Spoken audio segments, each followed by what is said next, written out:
Estamos gravando. Prezados amigos, estamos iniciando mais um evento de amigos, Encontros de Cultura. Eu, Eduardo Teixeira Fará, tenho o privilégio, nesse momento, conduzir os trabalhos e a apresentação do nosso ministrante, o senhor Jair Sarmento da Silva. Primeiro eu vou apresentá-lo, hoje, com a participação do professor Jair Sarmento da Silva, que vai abordar o tema A Grande Batalha da Ucrânia, a ponta do iceberg de uma grande guerra mundial híbrida que está em curso. E quando, como deve terminar esta batalha? Aí está o questionamento. Só queria fazer uma breve apresentação, bem resumida, do currículo do nosso apresentador. Ele possui doutorado em Planejamento e Gestão de Programas de Políticas Públicas, mestrado em Ciências Sociais e Desenvolvimento, ambos na Escola de Altos Estudos das Ciências Sociais da Universidade de Paris, graduação em Ciências Políticas, Econômicas e Sociais da Universidade Federal do Rio Grande do Sul. Exerceu também a atividade de pesquisador no Centro Internacional de Pesquisa sobre Meio Ambiente e Desenvolvimento, Maison des Sciences de l'Homme, em Paris, professor de História Geral Moderna e Contemporânea, Antropologia Cultural e Metodologia de Pesquisa Científica da Universidade Federal do Rio Grande do Sul. Em termos laborais, foi coordenador-geral do Meio Ambiente do Departamento Nacional de Infraestrutura de Transporte do Ministério dos Transportes, superintendente na Agência Nacional de Águas, diretor do Conselho Nacional do Meio Ambiente, CONAMA, diretor secretário nacional adjunto do Ministério do Meio Ambiente e da Saúde, editor, redator da Política Internacional do Grupo RBS, jornais Zero Hora e Hoje, bem como na Rádio Gaúcho. Atualmente, editor do blog De Olho no Mundo e editor do portal web Campos de Batalha sobre as duas guerras mundiais. Então, feitas resumidíssimas apresentações aqui da vida do nosso apresentador, eu tenho o prazer de passá-lo a palavra.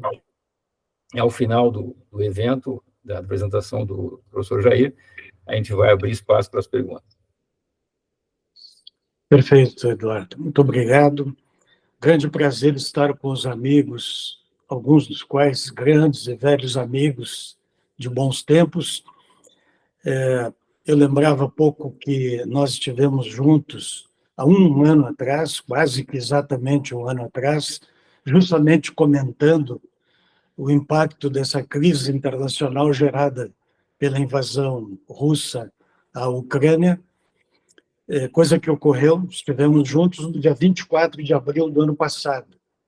Tínhamos passado apenas 2 meses dessa guerra, ou dessa grande batalha da Ucrânia, como eu preferi dessa vez colocar no título, e agora já se passaram 14 meses. Não é? Bem, eu gostaria de acentuar esses 2 conceitos que estão no título, a grande batalha da Ucrânia, ou a guerra da Ucrânia, de um lado, e eu me refiro a esta guerra da Ucrânia como a ponta do iceberg apenas de uma guerra mundial híbrida, que é um conceito muito difundido entre os estrategistas a nível mundial, tanto no plano militar, quanto estrategistas, pesquisadores de diferentes centros de reflexão a nível mundial. A guerra mundial híbrida é um conceito que, aliás, o chefe do Estado-Maior russo, o general Gerasimov, deu um conteúdo particular a esse conceito em 2013, e 2013 é o ano que marca justamente o início desta guerra mundial híbrida, porque ao longo desses meses mais recentes, na Europa e nos Estados Unidos em particular, e eu acompanho essa reflexão praticamente de maneira diária, as populações desses países foram se dando conta paulatinamente, e isso foi como que uma revelação, um despertar, o fato de se darem conta de que nós já estávamos em guerra há muito tempo, sem nos darmos conta. E essa guerra não afetava apenas, ou vamos chamar assim, este grande confronto, é um termo sugerido por um deputado europeu que acaba de lançar um livro sob esse título, Grande Confronto, porque guerra mundial nós só vamos admitir a partir do momento em que os países europeus, os Estados Unidos, entrarem efetivamente em guerra em termos convencionais, ou, eventualmente, em termos nucleares, né?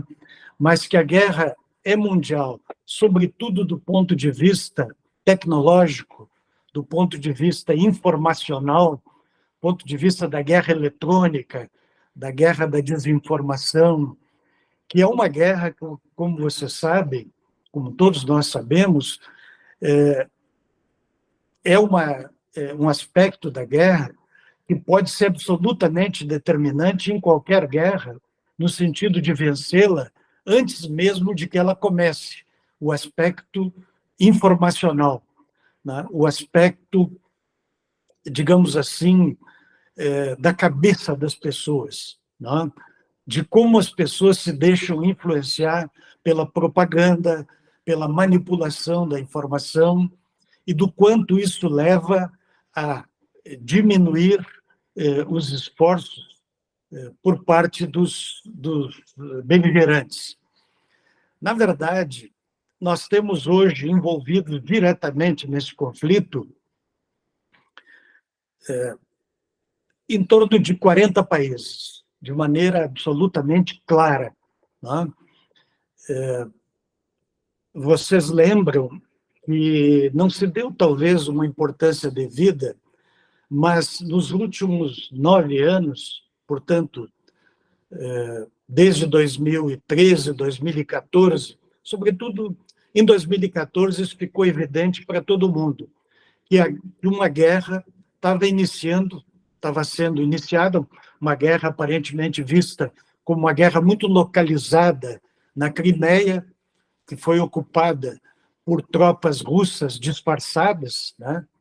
Porque sequer elas portavam as insígnias da Rússia. O país, em março de 2014, essa região da Ucrânia, a Crimeia, foi ocupada. E ato contínuo, a pedido dos separatistas de 2 províncias, de 2 regiões ucranianas, Luhansk e Donetsk, ou seja, da região chamada do Donbass, que é uma pequena região a leste da Ucrânia, não é? Fronteiriça com a Rússia. A convite, portanto, e a chamado dos separatistas, que era uma minoria, que constituem até hoje uma minoria de ucranianos russófonos, de fala russa, e russófilos, de amigos próximos da Rússia, as tropas russas interviram, neste mesmo ano de 2014. Aliás, quando chegou aí por junho de 2014, um daqueles episódios que espocam no noticiário, nós tomamos conhecimento de que o processo depois da Holanda revelou de que um avião de passageiros tinha saído de Amsterdã e se destinava à Indonésia. Esse avião foi derrubado sob o espaço aéreo dessa região do Donbass, justamente por mísseis russos. E é um daqueles tantos episódios que vai tornando claro que uma guerra está assumindo proporções. Mas, não obstante, essa guerra se manteve relativamente controlada e poucos se tornaram conscientes dela até 24 de fevereiro do ano passado, quando o governo russo tomou a iniciativa, então, de invadir e de promover essa agressão à Ucrânia como um todo, né? Marchando sobre Kiev, sobre várias cidades ucranianas, Kiev é a capital. Bem, desde então, nós temos uma guerra convencional em curso, e daí essa guerra foi uma guerra contínua nesses últimos 14 meses, não houve um único dia em que não se anunciasse a morte de algumas pessoas, ferimentos em outras tantas. A imprensa constantemente se refere ao conflito. O que não se tem a ideia clara é da extensão do conflito. E a consciência dessa extensão do conflito foi se tornando, ao longo dos meses, cada vez mais clara, não é? E, sobretudo, no que diz respeito a essa segunda frente de combate, que, na verdade, poderia ser considerada a primeira frente de combate, que é a guerra híbrida, ou o aspecto tecnológico dessa guerra multifacetada, não é? Esse é o conceito de híbrido, né? Um conjunto de elementos díspares, né? E essa guerra tecnológica tem vários aspectos, tá? Sobretudo os chamados ciberataques, cyberataques, né? Que hoje implicaram no conceito militar, estratégico dos países da OTAN, dos 31 países da OTAN, numa redefinição do conceito de guerra, né? Introduzindo praticamente uma nova dimensão, uma nova linha de combate, que é justamente o espaço digital, né? Ora, nós já conhecemos forças terrestres, forças aéreas e espaciais, forças marítimas, né? A guerra no ar e no mar, desde tempos imemoriais. O reconhecimento por parte da OTAN em 2012, pouquinho antes do início efetivo da guerra na Ucrânia, de um novo campo de luta, que é o campo cibernético, deu origem a praticamente toda a mobilização de um contingente de profissionais de todas as profissões, né? E unidades de combate, tá? No campo da tecnologia, né? Batalhões inteiramente voltados. É muito curioso, 40 dias antes da invasão russa, no dia 24 de fevereiro, há o relato do governo ucraniano convocando todos os hackers da Ucrânia para uma reunião num prédio no centro de Kiev, no qual eles foram convidados a participar justamente desses batalhões que estavam se constituindo de soldados, de militares voltados para essa guerra tecnológica. Só para relembrar, essa guerra tecnológica ela é uma guerra de grande porte, ela envolve, né, através desses ciberataques, mecanismos de cyberdefesa, né, a tal ponto que a Ucrânia hoje é considerada, junto com a Rússia, claro, os Estados Unidos, a China própria, são consideradas como potências cyber, potências de guerra informacional, né, de guerra informatizada. E os meios, os instrumentos dessa guerra são, conforme a gente sabe, os satélites, os drones, que têm uma utilização extremamente desenvolvida nesses combates que estão em curso, também os aplicativos, os softwares, que inclusive estão em cada um dos nossos celulares, o que, aliás, nos torna combatentes dessa guerra, vamos chegar lá, não é? Mas os softwares espiões, é o caso conhecidíssimo do Pegasus israelense, que nos últimos anos cometeu verdadeiras atrocidades, invadindo celulares de personalidade, de chefes de Estado, chefes de governo em todo o mundo. Eu falo do Pegasus israelense porque você sabe que a indústria high-tech representa mais de 50% do PIB de Israel, e Israel tem um avanço muito particular na guerra cibernética.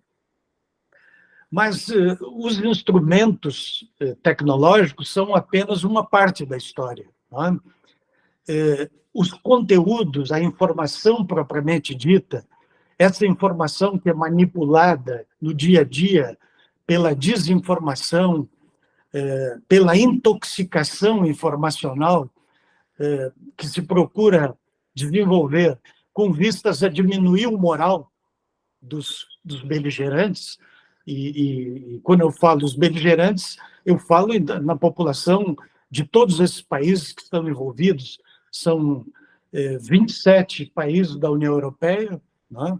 São outros 9 países que integram a Organização do Tratado do Atlântico Norte, que é uma aliança não econômica nem política, mas é uma organização militar, conforme você sabe, nós sabemos de longa data, uma organização criada em 1949 e que o Emmanuel Macron estimou, o presidente da França, em 2019, que ela era uma instituição que estava com morte cerebral.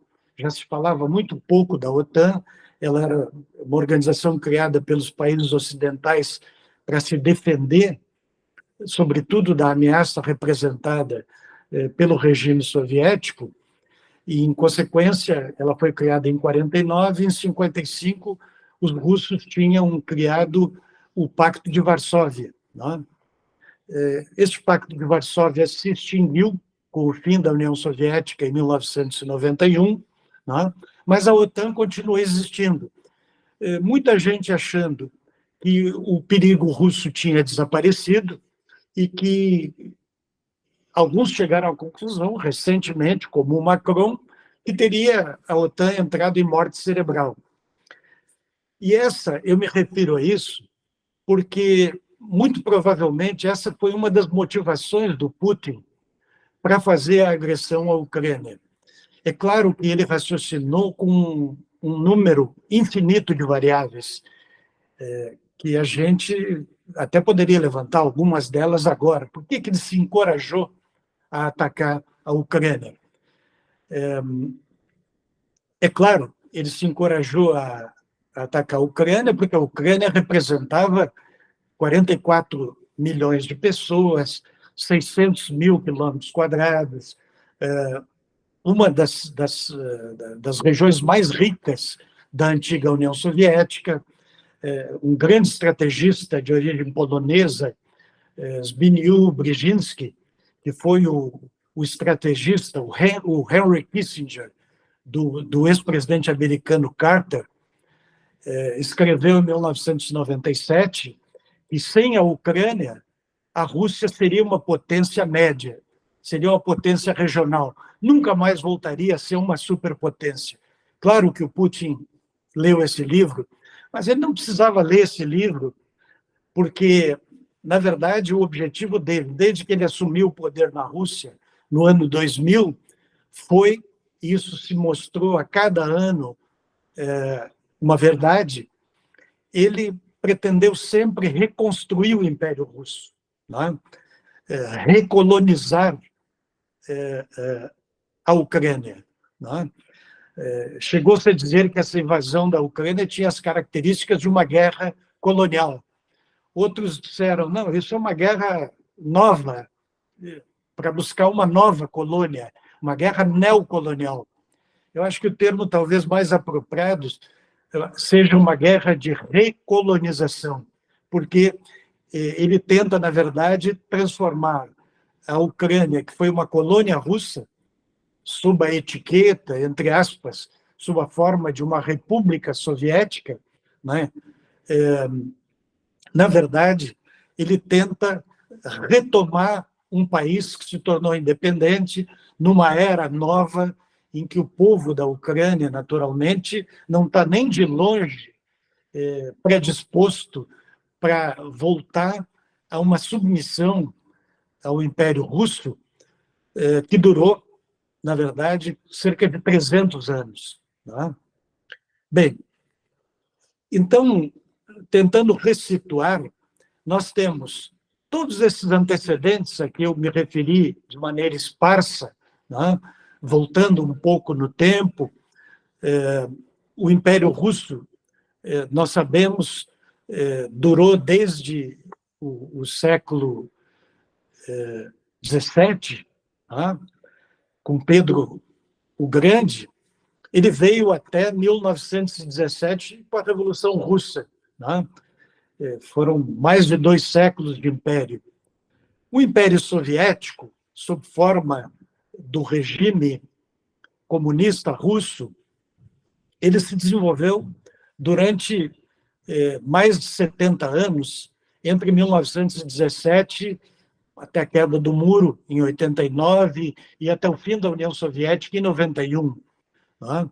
São, portanto, aí 74 anos de existência do regime soviético. É interessante que o Putin é um filho, é uma cabeça feita no âmbito desse regime soviético. Né? Ele era um tenente-coronel do KGB, que era uma das organizações mais disciplinadas, mais do que o próprio exército russo, certamente, era a polícia política do Império Soviético, né? E não é à toa que ele vai herdar o poder depois de uma tentativa fracassada de estabelecimento da democracia na Rússia, nos 10 anos que vão de 91 até o ano de 99, quando ele recebe do Boris Yeltsin, do presidente eleito russo, Boris Yeltsin, que foi quem liderou essa transição democrática que fracassou, né? Entre 91 e 99, o Putin recebe, ele que já era primeiro-ministro escolhido pelo Boris Yeltsin, o Putin recebe, portanto, o poder no primeiro dia, praticamente, no último dia de 1999, no primeiro dia do ano 2000. Daí em diante, o Putin se reelege a cada 4 anos, naquilo que a gente chama de eleições de fachada, tá? Que cada vez são mais fraudadas na Rússia. O ex-campeão de xadrez, Garry Kasparov, muito conhecido, nosso, lá dos anos 2000, foi candidato à presidência contra o Putin em 2004 e já anunciava que não tinha como sair, as eleições eram nitidamente fraudadas. A mesma coisa ocorreu em 2008, quando o Putin se reelegeu uma segunda vez. E, a partir de então, a Constituição russa de então impedia ele de se reeleger mais uma vez. E, em 2008, ele escolheu um jovem colaborador dele, um poste dele, a gente conhece bem essa figura dos postes, né? Dmitry Medvedev, que foi eleito, então, presidente da Rússia por um período de 4 anos, e o Putin continuou como primeiro-ministro. Em 2012, abaixo de protestos populares imensos, os últimos grandes protestos da história recente da Rússia, porque daí então a repressão passou a campear por todos os lados, a repressão se tornou muito intensa, né? Em 2011, sublevações populares, não obstante, o Putin se recandidatou em 2012 e se reelegeu facilmente, sempre aquelas eleições um pouco ao estilo soviético, né? Com mais de 70% dos votos, em alguns casos 91, 95 ou mais votos. Mas, enfim, uma longa trajetória que mantém o Putin no poder desde então. E ele sempre, desde a primeira eleição dele, preparando essa reconquista do Império Soviético. Isso está muito marcado em qualquer análise que a gente faça da evolução da Rússia. E está demonstrado claramente a importância, isso está arquidocumentado, né? A importância da Ucrânia para a Rússia. É muito interessante introduzir agora um pequeno parênteses para comparar, porque com o que ocorre no resto do mundo e no pano de fundo desse cenário. Na verdade, a Ucrânia é para a Rússia o que Taiwan é para a China. Né? Taiwan é uma pequena ilha, cuja tradição, antes a gente chamava de Ilha de Formosa, né? Ilha Formosa, Ilha de Taiwan. Ela é um pequeno território na costa chinesa, que não pertence à China, e nunca pertenceu desde que a China comunista chegou ao poder em 49. Ela sempre teve um regime liberal, conservador, e, sobretudo, capitalista, e ela se tornou muito rica. Hoje é o maior produtor de processadores eletrônicos, entre outras coisas, um país, portanto, democrático, de 23 milhões de pessoas, e ela é tão objeto de cobiça pela China como a Ucrânia era objeto de cobiça pela Rússia. Interessante que, em janeiro do ano passado, um pouquinho antes da invasão russa, alguns dos melhores especialistas em estratégia, fazendo balanço de início do ano, apostavam que nós teríamos, antes de uma invasão da Ucrânia pelos russos, nós teríamos uma invasão de Taiwan pela China. Claro que isso ficou adiado, né, com o fato de os russos terem tomado a dianteira. Mas por que eu estou citando isso? Justamente para fazer a relação entre a guerra na Ucrânia e a guerra mundial híbrida, sobre a qual eu tinha começado a falar. Na verdade, nós não estamos, né, e isso, a maior parte das populações da Europa, dos Estados Unidos, hoje tem uma noção clara, nós não estamos hoje vivendo uma guerra circunscrita à Ucrânia. Nós estamos vivendo uma grande confrontação mundial que vai dominar o nosso dia a dia, o nosso noticiário, e vai, muito provavelmente, dominar o nosso noticiário pessoal nos próximos 10, 20, quem sabe 30 anos. Né?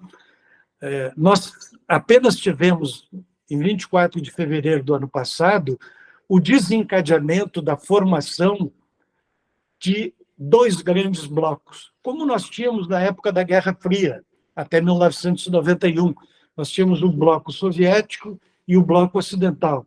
E nós estamos tendo agora, está se constituindo diante dos nossos olhos, um novo bloco ocidental, muito robustecido por esses 40 países, 32 da OTAN, mais 4 países da União Europeia que não fazem parte da OTAN, mais o Japão, a Coreia do Sul e a Austrália, no contexto do Pacífico.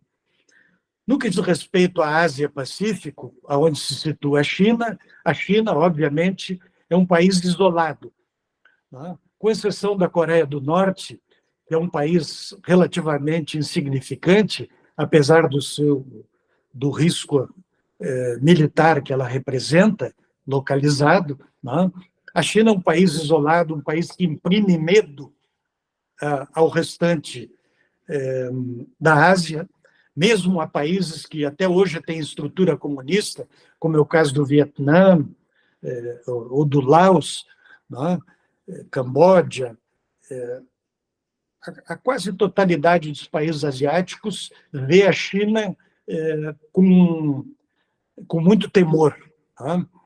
E a China, pela sua grandeza, pela sua condição de segunda economia mundial, pelo seu poder militar ainda limitado, tá? Mas a China hoje protagoniza uma corrida armamentista semelhante àquela que a gente teve antes das duas guerras mundiais, que a gente teve no período da Guerra Fria. E então essas notícias todas que eu procuro trazer aqui, eu não trago com o intuito de alarmar, mas nós temos que ser realistas, né? É isso que está em curso nesse momento.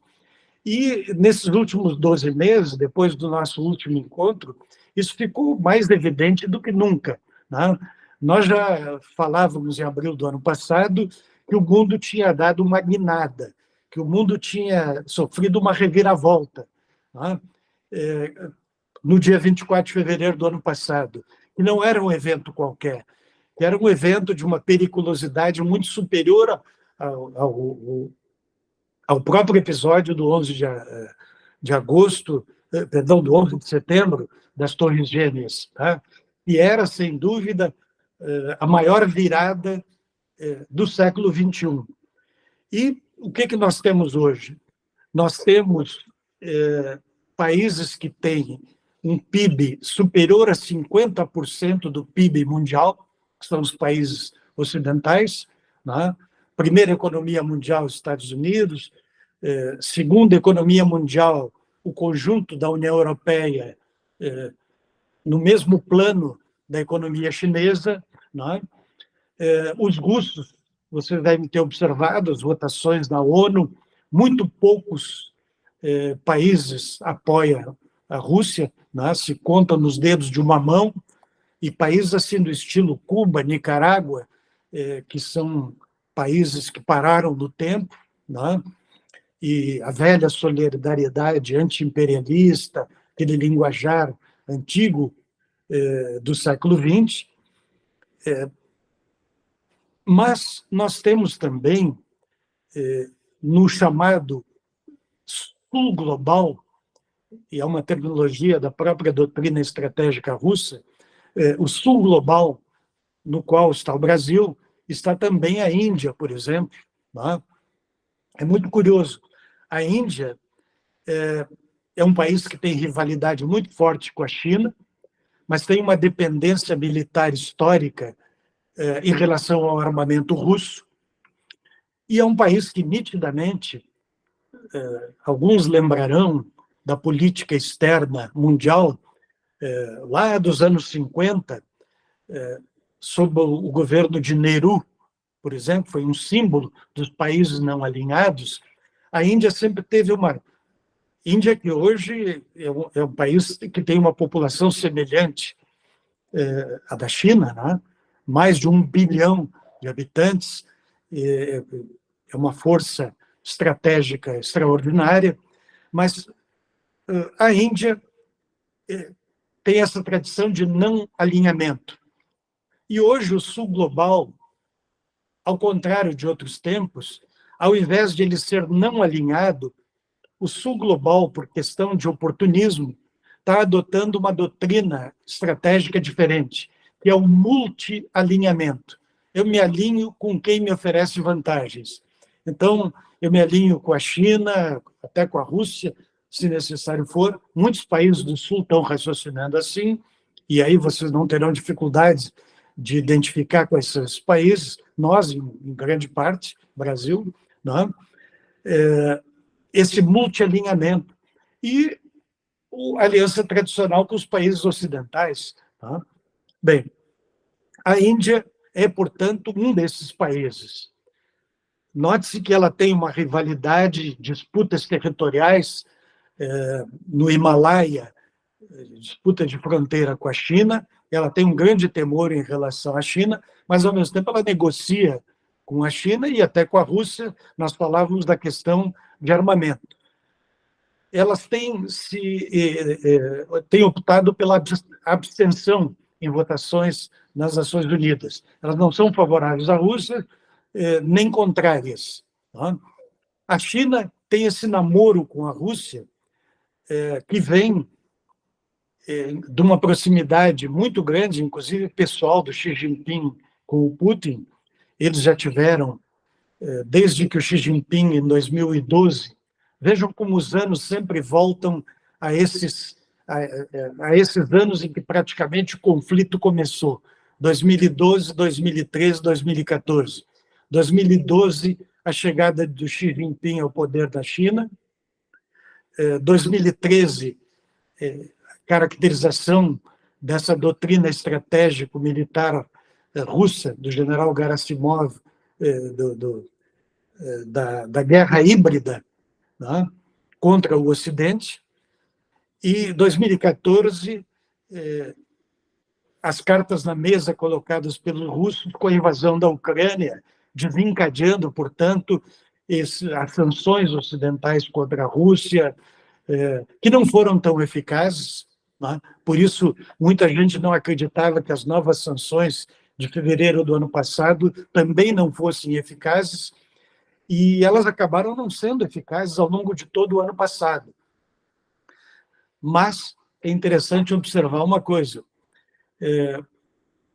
A torneira do petróleo russo, do qual a Europa era extremamente dependente, dependia em mais de 30% do petróleo russo, em mais de 40% dependia do gás russo. A Europa não pôde fechar essa torneira porque isso significava destruir a economia dela. Mas o que ocorreu ao longo do ano passado? A Alemanha, particularmente, que dependia em até 50% do gás russo, e a Alemanha, que é a quarta economia mundial, depois do Japão, a Alemanha caiu em si, se deu conta que ela tinha sido usada pela Rússia, na extrema dependência que ela criou em relação à Rússia. E o que aconteceu? Naturalmente, para não prejudicar a sua economia, ao invés de as sanções terem criado problemas econômicos para o Putin, ao contrário, o Putin nunca faturou tanto quanto com o petróleo e o gás dele ao longo do ano de 2022. Só que com um detalhe, do dia 5 de dezembro, os europeus conseguiram fechar a torneira do petróleo. E no dia 5 de fevereiro desse ano fecharam a torneira do gás. Então, o efeito das sanções econômicas ocidentais está começando praticamente agora, fevereiro desse ano. Tá? Nós sabemos que as repercussões econômicas sobre os diferentes países do mundo são imensas. Tá?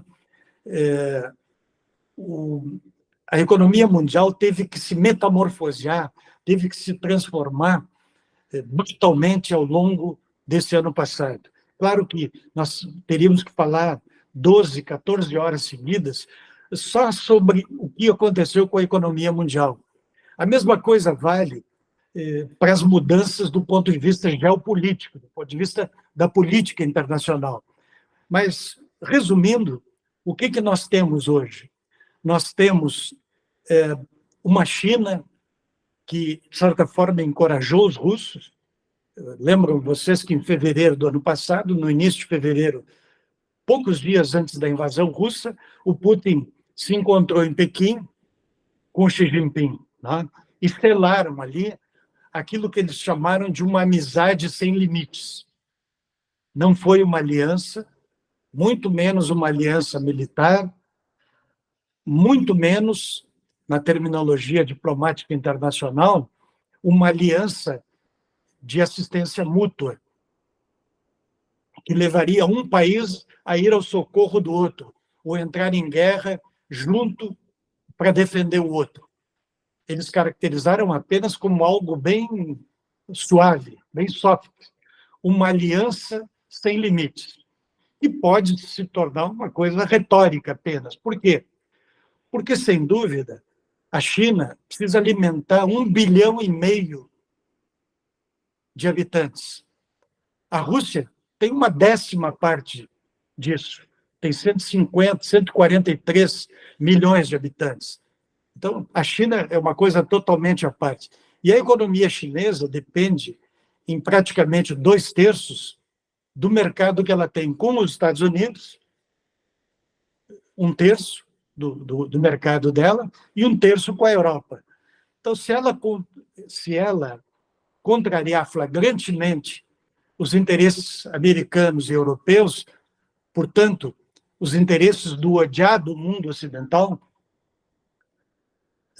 a China terá prejuízos econômicos muito severos que poderão prejudicar muito o desenvolvimento dela e a capacidade dela de manter a sua própria estabilidade. Tá?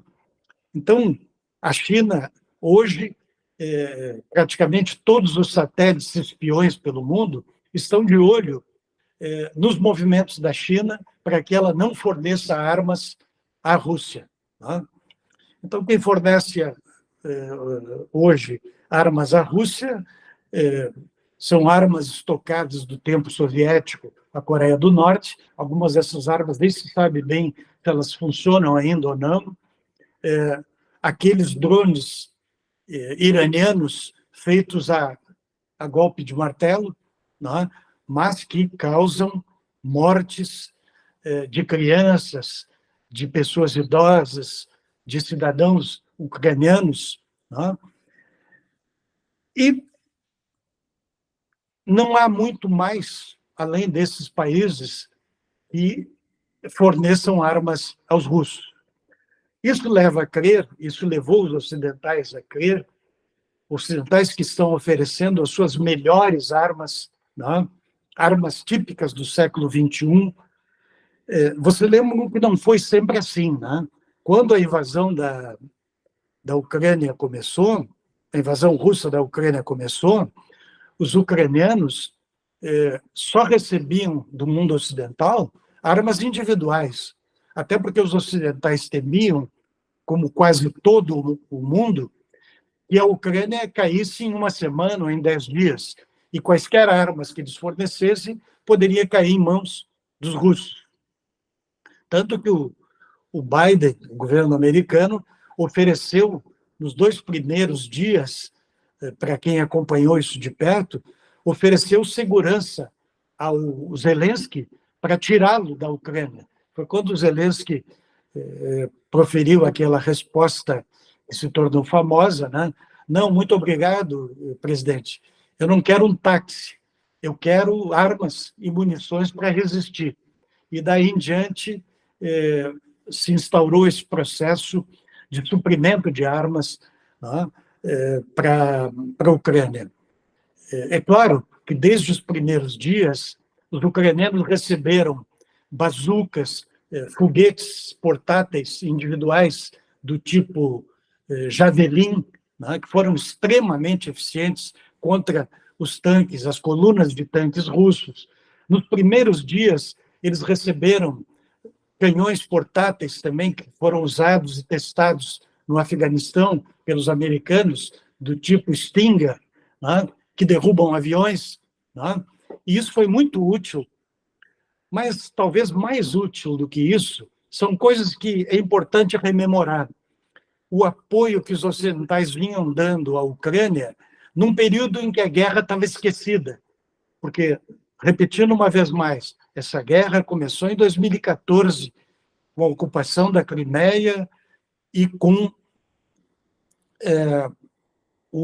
a agressão das tropas russas ao Donbass, né, ao leste da Ucrânia, quando se instaurou uma guerra de trincheiras, uma guerra civil, portanto, uma guerra no interior da Ucrânia.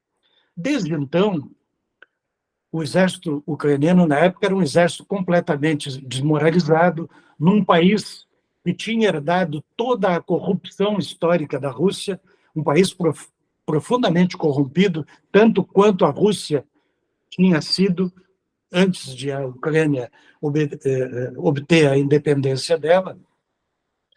E aí o que ocorre? Eu estou vendo que eu estou me prolongando demais.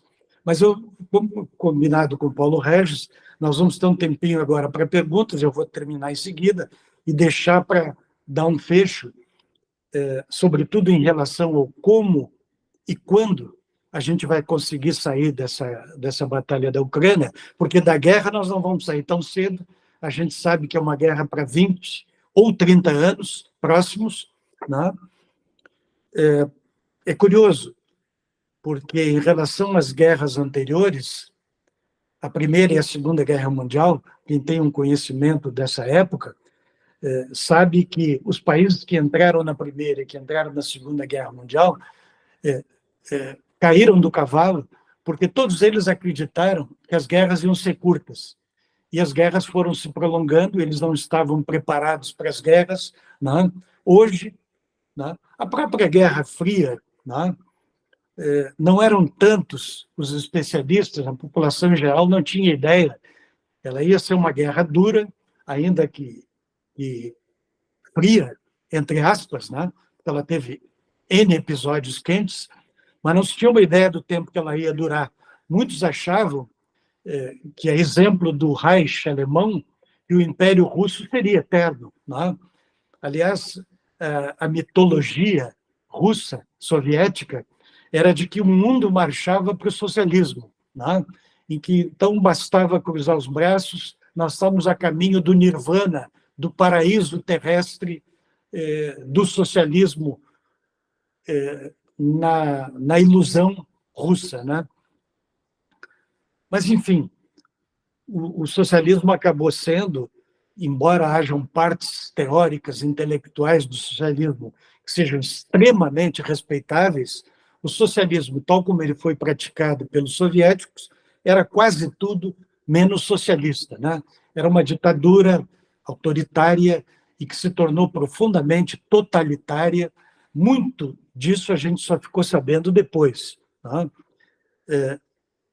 A ditadura totalitária do século XX, que a antecedeu, a ditadura nazista, teve a característica particular da gente saber logo que terminou a Segunda Guerra Mundial, a gente viu os campos de concentração e a imprensa, nos anos 50, quando nós tínhamos, alguns de nós recém-nascidos, a nossa educação primária já falava dos campos de concentração, e a gente logo soube o que era o nazismo.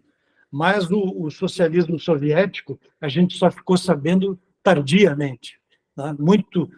E muitos russos hoje não fazem ideia, porque, ao contrário do que ocorreu com a Alemanha nazista, a população russa ficou praticamente cega. Não circulou informação, todo o regime pós-soviético, tanto naquele período do interstício democrático dos anos 90, como, sobretudo, depois que o Putin chegou ao poder, hoje, na Rússia do Putin, o Stalin, por exemplo, que matou dezenas de milhões de pessoas, é uma figura idolatrada. Né? Não houve nenhum tipo de autocrítica, não houve nenhum tipo de consciência em relação ao crime que o regime cometeu contra os próprios russos. Né? E isso digamos assim, uma expiação que vai ter que ocorrer, sem a qual os russos não vão se recuperar. Tá? Mas, para dar um fecho, conforme eu dizia, é uma história longa. Vejam que tem muitos componentes. Isso vale para a Rússia como vale para a China. Né? Não é demais lembrar que a China hoje disputa tecnologia avançadíssima, 5G, TikTok, que muitos nem sabem que é uma rede chinesa, seguida por 1 bilhão de pessoas no mundo, né? 150 milhões de americanos seguem o TikTok, e todas as informações pessoais, confidenciais, que podem ser tratadas, né, por inteligência artificial, por algoritmos, toda a informação do TikTok vai para os bancos de dados da inteligência militar chinesa. Né? Razão pela qual, hoje, ontem, né, nos últimos 5, 6 meses, há um acirrado debate no parlamento americano, no Senado e na Câmara americana, quanto à interdição do TikTok, pelo risco que ele representa. Né? Talvez um risco semelhante ao dos softwares espiões que ocupam as nossas telinhas. Né? E aí, no momento de terminar, eu gostaria de fazer essa provocação. Quer dizer, é tal o volume não apenas da ingerência tecnológica, mas da ingerência informacional na nossa vida cotidiana, seja através, aí os exemplos do TikTok, das redes sociais. Uma deputada europeia levantou, num livro recente, dados detalhados mostrando que nos últimos 10 anos a Rússia desenvolveu campanhas de manipulação da informação em 7 línguas e em 70 países, só nas redes sociais, sem considerar toda a internet, né, onde a manipulação da informação, é óbvio, por exemplo, que na Rússia e na própria China só tem acesso a sites, a população desses países, devidamente autorizados, né, pelos governos que controlam a internet nos respectivos países, né? Mas a manipulação da informação, a gente sabe, vai muito além disso, né? Vai na deformação da informação, vai na intoxicação das mentes, informações, os famosos trolls, que são mensagens falsas, né? Por exemplo, durante a eleição de 2016 nos Estados Unidos, que elegeu o Trump, e onde a interferência da Rússia ficou muito clara, como houve interferência hoje documentada no Brexit, para que a Inglaterra, o Reino Unido, saísse da Europa, como hoje se vende interferência em eleições em países africanos, por exemplo, nós aqui ainda não falamos disso, mas não está excluído. A facilidade de interferir na internet, nas redes sociais, é imensa. Durante a eleição de 2016 nos Estados Unidos, mais de 126 milhões de pessoas declararam, fora os que não declararam, ter recebido inúmeros trolls, né? Mensagens que são que acirram os ânimos, naturalmente produto do trabalho da tecnologia, né? Sabem como é que as pessoas pensam, da mesma forma que se faz nas redes sociais, e mandam para elas mensagens que elas querem ouvir, sempre com um teor de deformação crescente, de tal maneira em que nós temos uma polarização e uma radicalização de opiniões que nunca foi igual nos Estados Unidos. Nós sabemos que a mesma coisa ocorre no Brasil, nós sabemos que isso ocorre na maior parte dos países do mundo, só que esse trabalho não é casual, não é eventual, é algo organizado de maneira sistemática nessa guerra mundial híbrida que nós estamos vivendo há pelo menos 10 anos. Talvez no Brasil nós não tenhamos sido tão objeto direto dessa manipulação, embora não sejam poucos os nossos colegas que nas redes sociais trazem como verdadeiras notícias da RT, sem saber o que é essa fonte, Russia Today, né? Sem saber que é a agência de notícias Sputnik, ambas agências russas proibidas em toda a Europa, mas plenamente utilizadas na América Latina. E grande parte das notícias, porque as imprensas estão desacreditadas na maior parte dos países. E, consequentemente, as pessoas apelam para fontes de informação cuja origem elas não conhecem bem, né? E qual é a capacidade que tem cada indivíduo isolado de fazer uma triagem adequada das suas fontes de informação, né? Ora, como nós raciocinamos e agimos em função do alimento mental que nós recebemos, que é a informação, essa informação, estando condenada a uma deformação profunda, tá? Dá para imaginar o quanto se instiga, tá? A polarização e o radicalismo contra muitas coisas que a gente até nem é tão adversário, tão inimigo assim, mas que, da forma como nós recebemos as notícias, nós somos instigados a agir, né, dessa forma. Em grande parte, isso serve, pelo menos, a esses dois grandes países. Tanto a Rússia quanto a China têm grande interesse em desacreditar tudo que diga a respeito à civilização ocidental. A civilização ocidental, infelizmente, somos nós. Não é? Por quê? Porque eles consideram esses países, os países ocidentais, como países decadentes, países degenerados, países pornográficos até, países em que impera, né, o desrespeito ao ser humano. E eles consideram um desrespeito ao ser humano admitir, por exemplo, o casamento gay, né?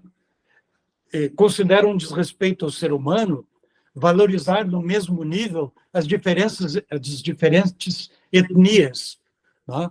Porque a raça branca, no caso russo, é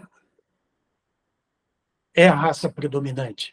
Como para muitos supremacistas americanos sempre foi o caso, embora eles sejam minoria. Ora, portanto, a civilização ocidental, enquanto portadora de direitos humanos, é uma sociedade, para os russos e chineses, é uma sociedade que precisa ser combatida, que precisa ser até destruída nas suas instituições, a começar pelo dólar, por exemplo. Claro, porque o dólar ainda é o instrumento que pode colocar em prática sanções contra eles. Quando os chineses provocam massacres dos uigures muçulmanos na Ásia Central, em território chinês, né? Quando eles amordaçam o Tibete, quando eles controlam com uma mordaça toda a informação que circula na própria China, e quando eles reprimem de maneira arrasadora qualquer contestação, por menor que seja o regime deles, eles estão fazendo bem para o povo deles. Né? Agora, realmente, na visão deles, os direitos humanos são um fator de apodrecimento, respeito aos direitos humanos, um fator de apodrecimento da sociedade ocidental. Mas é muito simples. O que está por trás, isso fica cada vez mais evidente, o que está por trás dessa guerra mundial, dessa grande confrontação mundial, agora, do interesse desses países, é de que os valores do mundo ocidental, e esse talvez tenha sido uma das principais motivações do Putin quando ele atacou a Ucrânia, não é tanto o temor de perder as riquezas da Ucrânia. O temor do Putin é que se instalasse na Ucrânia, como o povo ucraniano já tinha decidido num plebiscito em 2013, né, e numa revolta em 2013, o povo ucraniano tinha decidido que queria se juntar, se aliar, dividir o destino dele com a Europa e não com a Rússia. Ora, isso seria um risco incrível. As liberdades de expressão, as liberdades de criar, as liberdades de empreender, as liberdades de fazer uso da sua propriedade da forma como você bem entende. O conjunto de liberdades e de valores da civilização ocidental constituiria uma vitrine para o povo russo e constituiria uma ameaça incrível para a permanência no poder do grupo do Putin, da elite controlada pelo Putin. É a mesma motivação que o Xi Jinping deixou muito claro quando ele agora prolongou por mais 5 anos o poder dele na China. Note-se que todos os líderes chineses, até o Xi Jinping, limitavam seus mandatos em 10 anos. O do Xi Jinping venceu em outubro do ano passado. Ele rompeu com essa tradição e prolongou por mais 5 anos, sem dizer que não seria indefinido esse prolongamento. Né? Portanto, ele vai se perpetuar no poder. E o Xi Jinping introduziu na China essa característica que os líderes chineses não vinham tendo até agora, tá? E que permitiu que os Estados Unidos fizessem, os Estados Unidos e o mundo ocidental fizessem esses investimentos faraônicos na China, tá?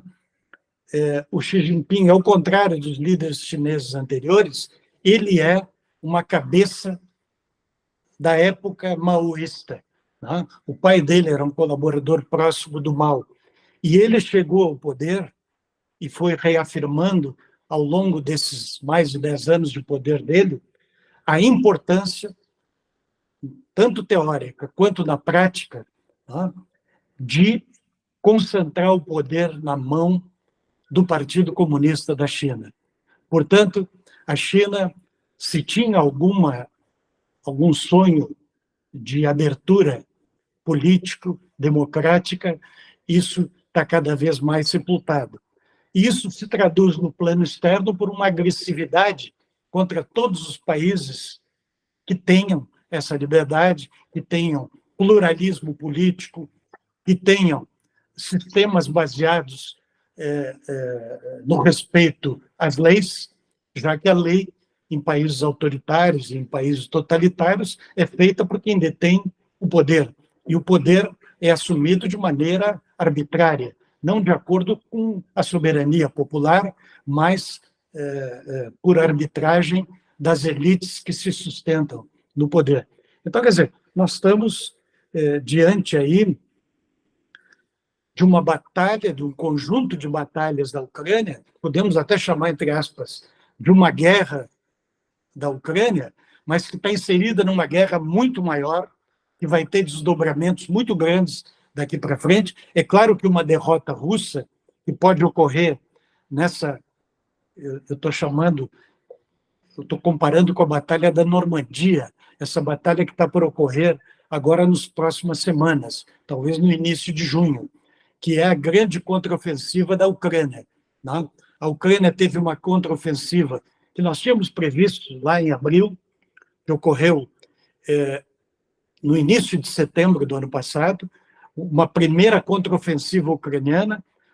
O exército ucraniano não tinha experiência nenhuma, ele foi, isso eu esqueci de dizer antes, mas ele foi treinado sem que nós soubéssemos, né, de maneira intensa, sobretudo pelos britânicos, mas por outros países ocidentais, entre 14 e 22, daí a surpresa, daí o fato do exército ucraniano ter mostrado essa capacidade de reação que ele teve, né?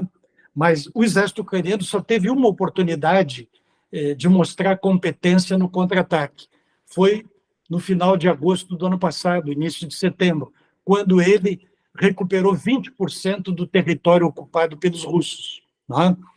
Agora, nas próximas semanas, no início de junho, deve ocorrer uma batalha muito parecida. As batalhas são todas muito parecidas, como dizia ontem um general francês, porque sempre que a gente pode buscar fatores de similitude, mas a verdade é que ela tem um caráter tão decisivo quanto teve a invasão da Normandia, porque se ela for bem-sucedida, o que significa bem-sucedida para a Ucrânia?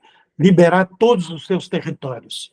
Aquele sul da Ucrânia, tá? Que é aquele corredor que vai da fronteira russa até a Crimeia, as duas províncias de Luhansk e de Donetsk, que fazem parte do Donbass, que é uma pequena franja do território ucraniano do leste, e a própria Crimeia. Tá? Se o exército ucraniano obter, como espera, o sucesso de liberar toda essa área, todo o seu território, os russos terão sido empurrados de volta para a fronteira deles. Isso pode provocar o início de uma nova guerra, uma guerra interna dentro da Rússia, com a queda do regime do Putin, que pode ser imediata ou que pode durar algum tempo. De qualquer forma, isso representará uma derrota, um fracasso muito grande para a elite russa, porque o Putin nunca é uma pessoa isolada que faz tudo. Ele tem 20, 30 mil pessoas, pelo menos, que se beneficiam, integrantes dessa elite russa. Vocês sabem que, na verdade, os oligarcas russos têm tanta riqueza no exterior quanto existe riqueza dentro da Rússia. Não? Meia dúzia de oligarcas, não?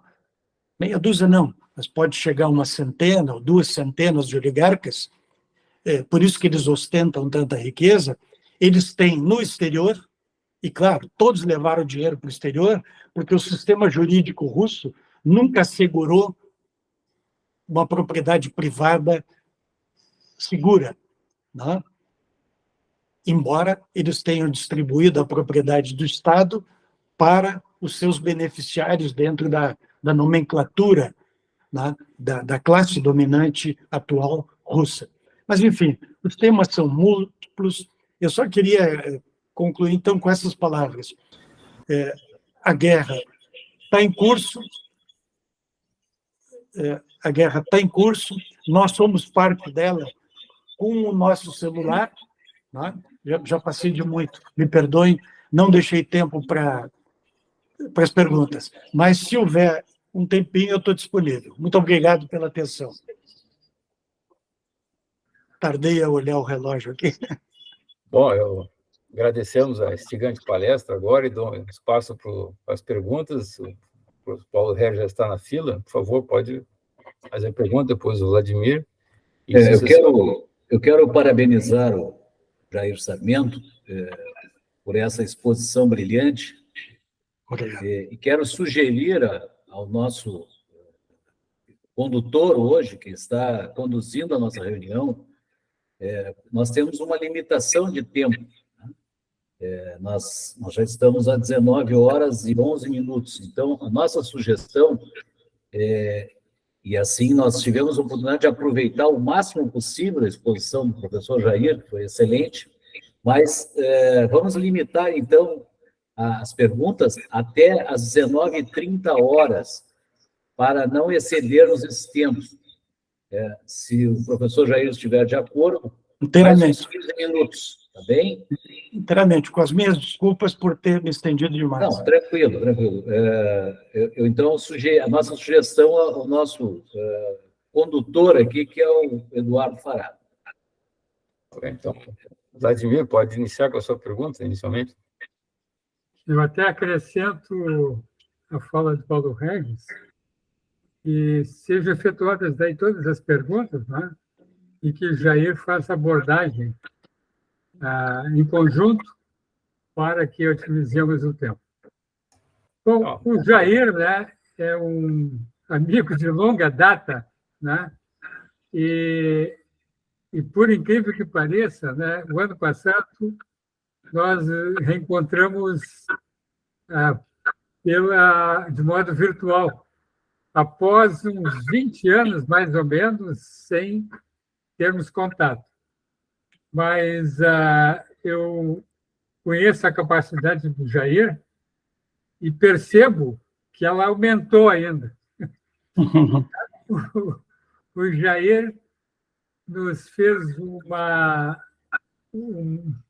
dissertação sobre o assunto que praticamente nos deixa, né, sem condições até para grandes perguntas, porque a abordagem foi tão profunda e tão ampla, né, sobre a história e sobre as questões internacionais que realmente nos deram uma amplitude, né, e facilidade de aprofundarmos o nosso conhecimento.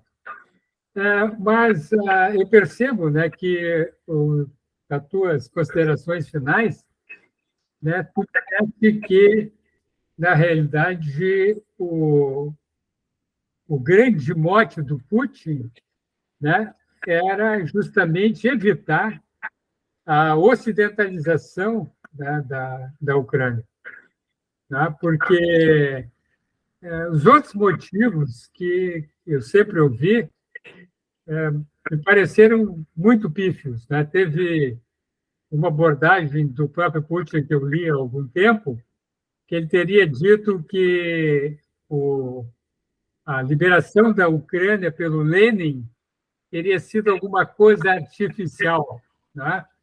Que não representaria os interesses da antiga União Soviética e da atual Rússia.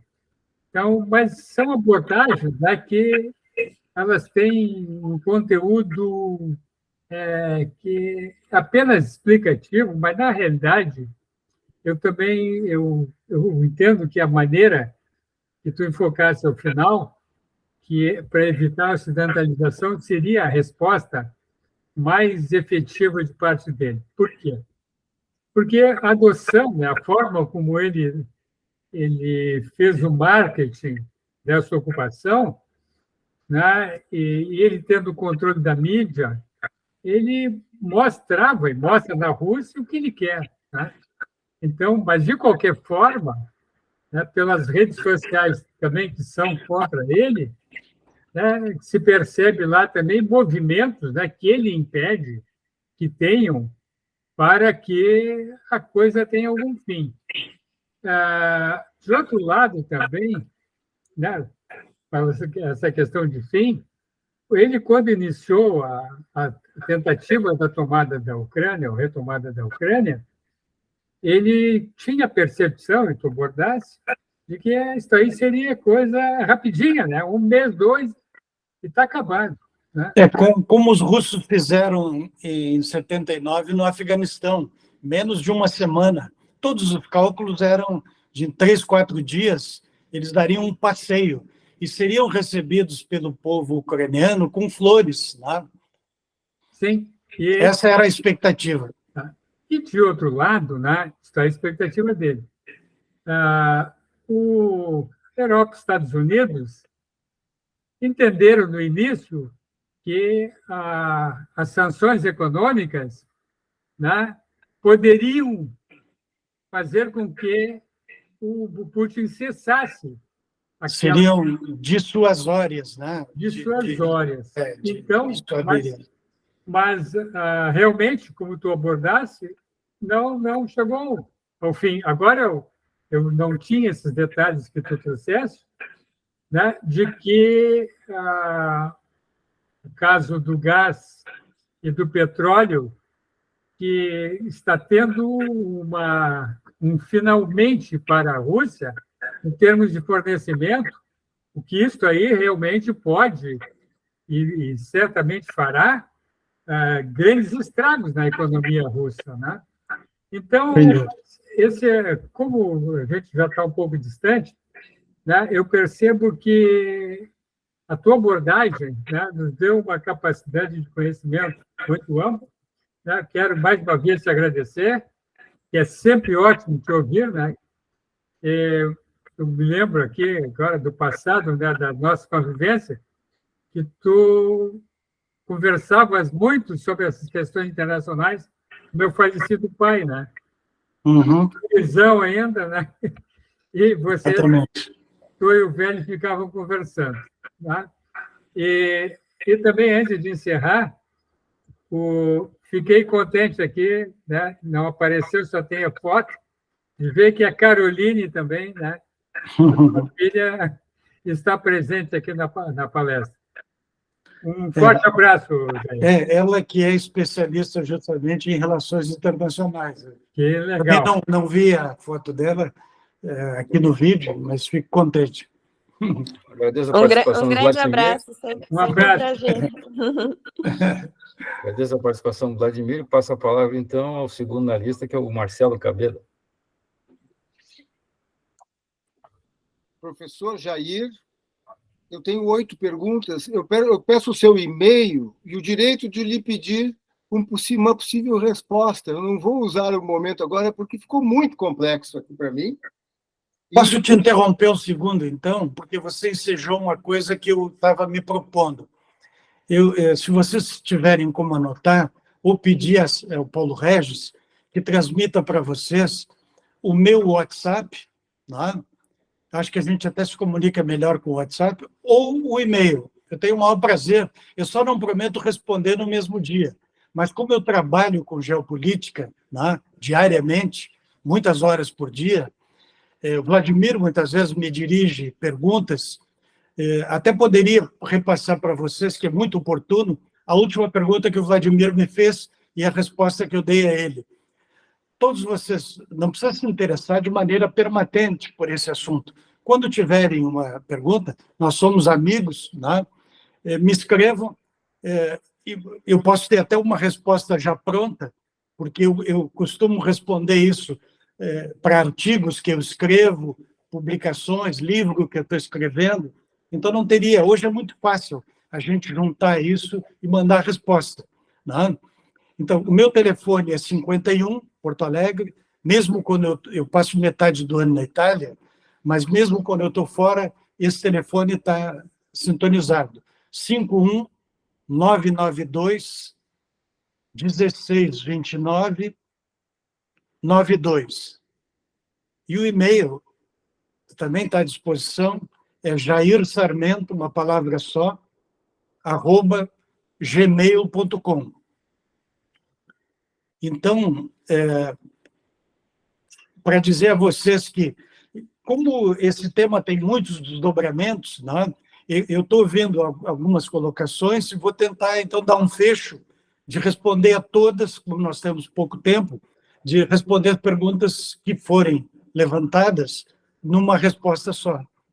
Eu poderia pedir para o Vitor Hugo fazer a dele, então, e daí a gente conclui com a pergunta dele, por gentileza? Não sei se o Marcelo concluiu, ou queria fazer pelo menos uma colocação. Sim, a ideia é fazer o que o Vladimir disse, todo mundo faz a pergunta agora, o Vitor Hugo considera-se o último. Tranquilo. Vitor Hugo, então faz a sua pergunta e o nosso palestrante responder. Ok. Só um instante, eu prefiro refazer com mais apreço as minhas perguntas e lhe enviar posteriormente. Perfeito. Prazer em revê-lo, Jair. O prazer é meu, Vitor. Brilhante, como sempre. Bondade. Muito obrigado pela palestra. E a colocação que eu gostaria de fazer, que tu abordasse, que a gente tem ouvido e visto nos noticiários, essa intenção, tanto da Rússia quanto da China, em fazer as negociações internacionais na moeda deles e não mais em dólar. Poderia abordar um pouquinho sobre isso? Claro. Muito obrigado pela palestra. Era isso. A questão do dólar, podemos ouvir mais pergunta agora, se for o caso. Ou respondo? Eu vou sugerir ao Eduardo e ao professor Jair Sarmento que a gente encerre os questionamentos com o Vitor Hugo, e que a gente possa levar a nossa reunião, no máximo, até às 19h30. Então, assegurado, como o professor Jair já fez, as respostas que lhe serão dirigidas, tanto através do telefone, que gentilmente ele concedeu, no WhatsApp. E eu me comprometo a reforçar esses dados, veiculando na mesma fonte de divulgação das informações para a chamada dessa reunião. Muito obrigado. Só quero 5 segundos. Em alguma conversa com o Jair, algum tempo atrás, o Jair chegou a se propor, né, conosco, fazer tipo um bate-bola, né? Que ao invés dele dar palestra, ele viria para essa conversa, mais perguntas ele vai respondendo, né? Seria algo mais dinâmico. Então, independente desse encaminhamento que está sendo dado, eu sugiro ao Paulo Regis, né, que, sei lá, daqui 3, 4 meses, a gente convide o Jair, né, para pegar nesse cenário, mas nessa forma de pergunta e resposta. Bate-bola. Né? Tranquilo. Nós tínhamos conversado, lembra, né, Jair? Sem dúvida. Não, estou inteiramente de acordo. Né? É só uma questão da gente agendar. Mesmo eu estando lá na Itália, como se estivesse aqui, não tem nenhum problema. Eu faço isso também com outros amigos. Quando vocês acharem oportuno, Paulo Regis, é só marcar e a gente se acerta quanto a isso, tá? Obrigado. De nada. Bem, em relação à questão do dólar, eu recomendaria, vocês sabem que hoje as fontes, particularmente em português, são mais raras, né? A gente, em outras línguas, encontra uma profusão de informação de boa qualidade muito maior comparativamente do que em outros tempos. Mesmo a imprensa brasileira estando muito desacreditada pelas lutas políticas, eu diria o seguinte: os grandes jornais brasileiros, eles mantêm um certo padrão no que diz respeito às notícias internacionais. Por quê? Porque eles se baseiam em informações de agências de notícias. E as agências continuam mantendo um nível bom. Dou apenas alguns exemplos. A agência France Press, né? A agência Associated Press, Reuters. Portanto, são organismos respeitáveis, com jornalistas muito qualificados, e muitos deles se apresentam, matérias produzidas por eles. É claro que tem matérias também de uma qualidade menos exigente, que às vezes entram por atacado no sistema desses grandes jornais. Notícias muito curtas, muito superficiais, com nenhuma dose de análise. Mas, grosso modo, dá para ter uma certa confiança no que diz respeito ao noticiário internacional, porque ele está menos contaminado pelas lutas políticas extremistas que nós temos vivido nesses últimos tempos. Bom, se vocês tomarem, por exemplo, Fox News, aí já vai ser que é a Fox do grande magnata australiano Rupert Murdoch, né? Que, curiosamente, é dono de um Washington Post, um dos melhores jornais do mundo, mas é dono da Fox News. Ele acaba de demitir agora o Tucker Carlson, né? Que foi e que é um ideólogo político americano que tem posição muito bem definida e extremista. Ora, não dá para dizer a mesma coisa em relação à Fox News, porque aí é uma fonte exterior, né? A mesma coisa vai se encontrar em meios de comunicação de outros países, né? O Sun, que é um tabloide, casualmente, do mesmo Rupert Murdoch, na Inglaterra, no Reino Unido.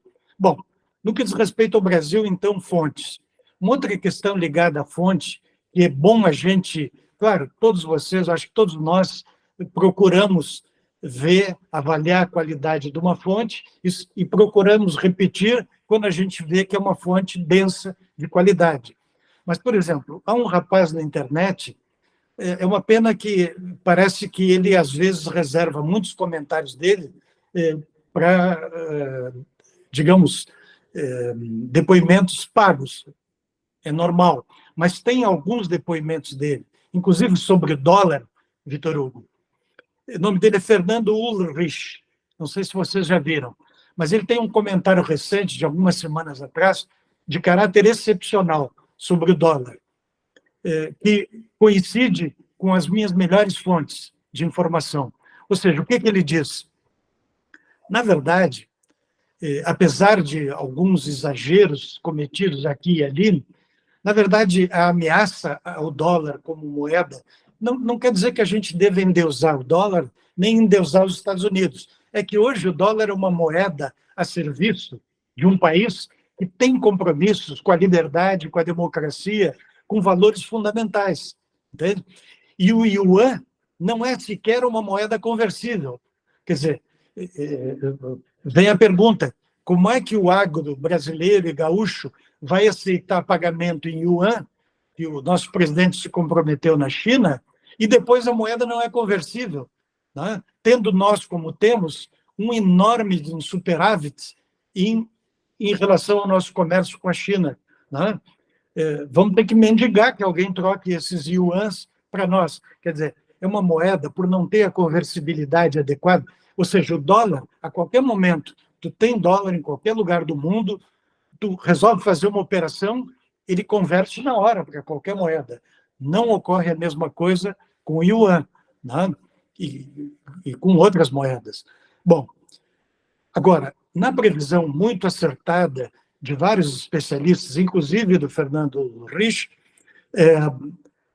este é um risco de nós termos um desequilíbrio contrário ao dólar como moeda dominante a nível mundial, é uma coisa para 2 ou 3 décadas. Entende?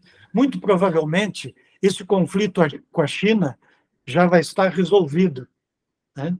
Ou porque nós vamos ter um cenário ideal, com o qual não é bom contar, né? De que a China eventualmente se redemocratize, ou nós teremos tido alguns conflitos armados que não são desejáveis, né? De qualquer forma, a civilização europeia se preparou, desde o final da Segunda Guerra Mundial, não apenas se preparou, ela dormiu em berço esplêndido. É isso que os europeus reconhecem hoje. Eles desenvolveram uma cultura de paz, uma cultura não violenta, uma cultura que achava que as guerras tinham desaparecido. Para que encher a cabeça com isso? Ocorre o seguinte, é próprio do ser humano, com tudo aquilo de bom que ele fez na história humana, na civilização humana, é próprio do ser humano ter feito os grandes avanços humanísticos, econômicos, tecnológicos que ele fez, mas continua sendo próprio da natureza humana a cobiça. É disso que nós estamos falando em relação às elites russas e chinesas, né? A ambição sem medida. O William Burns, o diretor da CIA, num dos depoimentos, disse, assim, en passant, como quem não quer nada, uma coisa que é fundamental em relação ao Putin. Ele completou 70 anos agora, no dia 7 de outubro do ano passado, né? E ele está querendo deixar uma herança, estima-se, de más línguas, mas que pode ter muito fundamento na realidade, que a fortuna pessoal do Putin pode chegar a 300 bilhões de dólares, né? O Roman Abramovich, ex-dono do Chelsea, nem sonha com uma cifra dessas, né? Ele chega no máximo uns 40 ou 45 bilhões de fortuna pessoal. Mas tudo isso feito nas costas do povo russo, né? Por mecanismos absolutamente contrários à lei, não contrários a uma lei russa, porque a lei russa não existia para proteger o cidadão russo, mas contrários ao bom senso, né? E o que o Putin fez? Ele apenas substituiu os oligarcas que ele tinha recebido do Yeltsin, que eram extremamente ricos, o Abramovich era um deles, com esses iates magníficos, e construiu uma nova leva de oligarcas, que são os siloviks, né? São os companheiros de farda dele, farda no KGB, né? Porque é claro que essa nova elite russa, esse novo grupo de oligarcas, é fundamentalmente constituído por gente que tem origem na antiga KGB, hoje FSB, no SVP, que é o lado da KGB voltado para a espionagem internacional, a polícia política russa, né? E também nas Forças Armadas russas, né? Que são redutos que garantem, assim como as diferentes polícias regionais e nacionais, garantem a segurança do regime, né? E tudo isso compactuado com os outros poderes. Vocês veem que é tudo de fachada, o poder legislativo na Rússia. Por exemplo, o prolongamento do mandato do Putin ad infinitum, que ocorreu agora em 2020, em plena pandemia, 389 a 0, não teve um voto contra, né? Ou seja, A gente sabe o que é congressistas, poder legislativo comprado pelo poder executivo. Isso não é estranho a nós. A gente sabe que isso existe. Mas nessa proporção, né, convenhamos. Jair, desculpe. O poder judiciário é a mesma coisa, é totalmente nas mãos. Diga. Jair, a conversa está instigante, é enorme a quantidade de mas assuntos esgotou o nosso prazo. Né? Só que eu peço a gentileza, desculpe a questão do horário, eu vou ter que. Uma questão é que não tem uma pausa no assunto, a gente vai continuando, e daqui um pouco não fica aqui até às 9 horas. Não, fizesse muito bem o prazer. Desculpe, o papel era justamente de advertir. Mas eu te agradeço muito. E pediram pela segunda vez, peço desculpas por ter me empolgado. Mas eu acho que o Vladimir deu a chave para a gente continuar numa boa, descontraídamente. Olha, o tripé que eu tenho aqui diante de mim, eu tenho na Itália, eu estou acostumado a esse tipo de conversa, estou à disposição de vocês, cada um de vocês, nós somos amigos de velha data, não é? Vai ser um grande prazer. Muitas das perguntas, como falou o Marcelo, eu vou responder até com trechos do blog que eu produzo diariamente, de Olho no Mundo, né? Portanto, não vai ser difícil, e com isso a gente vai descontraídamente trocando ideias, não precisamos agora forçar a barra, como diz o Eduardo. Né? Eu peço desculpa, eu peço para o Marcelo não, que isso, por favor. Seja brevíssimo, eu menos de 10 segundos. Tu próprio falaste que tinha várias perguntas, e eu te peço desculpas. Eduardo, eu não te desculpo, tá? Mas tá, pode encerrar. É legal.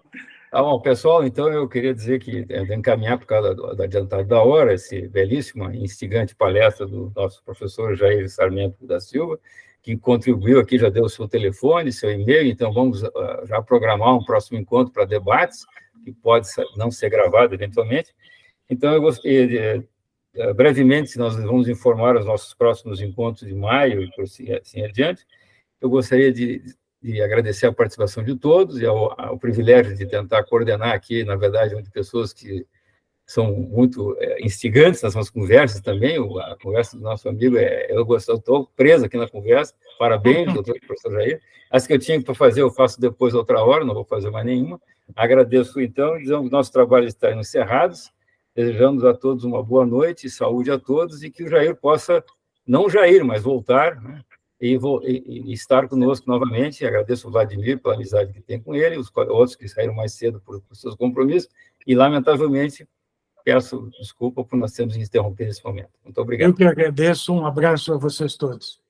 Boa noite a todos. Muito obrigada. Obrigado. Obrigada. Boa noite. Boa noite. Boa noite. Obrigada, boa noite. Boa noite. Boa noite.